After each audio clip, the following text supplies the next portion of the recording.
have your attention, please? BOAC announced the departure of their Boeing 707 jet service 900 for London.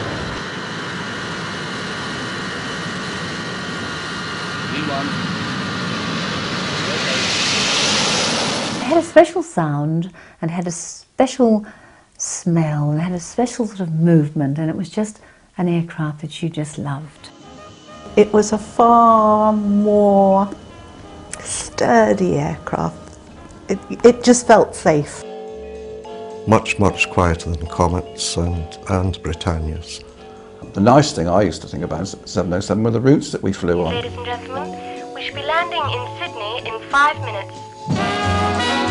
Australia, New Zealand, we went across the Pacific, we did Honolulu, east and west coast of America, and Tokyo. In fact, we did all the world routes.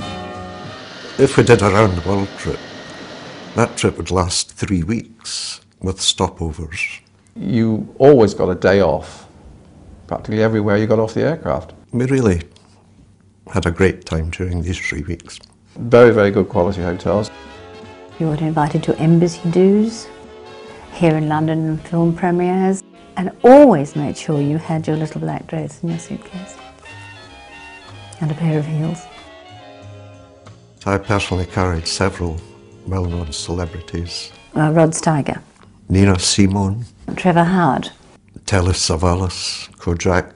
We had the Monkees, had the Beatles. We carried John Lennon and Paul McCartney to New York.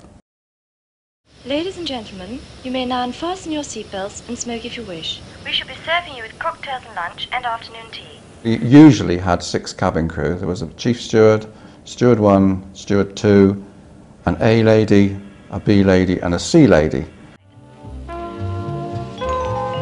You had to be not too tall. Glasses were not really approved of. You really had to have a great pair of legs. So they wanted educated women to a great extent, and you had to look good at the same time. We used to have a wonderful day during the training when Elizabeth Arden came out and taught us how to look after our makeup. I didn't really like long hair, so many of the girls who were quite determined to keep their lovely long tresses would put their hair up and wear a wig. We had a lot of wig dramas and hair dramas. 120.5, good morning. The ventilation, air conditioning in the flight deck was pretty poor. It was squashed, it was cramped. They were busy days. And of course, you know, the fatigue at the end of it was quite massive. One flight, one of the cabin crew members wore a pedometer, and during a flight from London to New York, she'd actually walked 7 miles. Can I have the name, please? Mrs. Campbell. The 707 introduced mass airline travel. Flying was still far more of an adventure, and people had to save up for it especially. People approach flying in a very different way.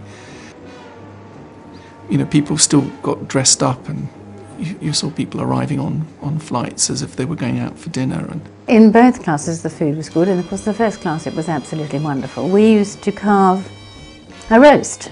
Well, today you can't take a knife on board, so that's out. Well, we used to start with canapes and cocktails and things, and then you'd have your first course, you'd have beluga caviar, all the ancillaries, or lobster or smoked salmon, and then there would be the soup, and then there was the salad, and then there was the main course, and then there was the sweet and the cheese and the food, and the coffee and liqueurs. So it was all beautifully presented. Both myself and my younger sister became members of the Junior Jet Club, and we received this lovely book with the BOAC emblem on the front. The journeys always had something that was exciting or interesting about them. They were never quite as mundane as I think some flights are today. Very often, because I had a Junior Jet Club book, I always tried to get the logbook signed by the captain and would try and blag my way onto the flight deck. Whilst I was up there, the captain said, would I like to stay on the flight deck when they landed, which, you know, of course I did.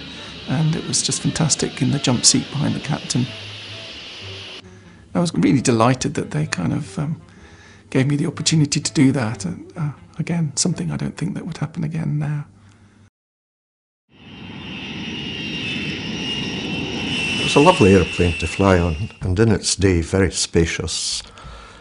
Passengers liked it. Our cabin service arguably was possibly the best in the world. It was a very nice airplane to fly. I certainly enjoyed flying it. I only flew on 707s, the elite fleet.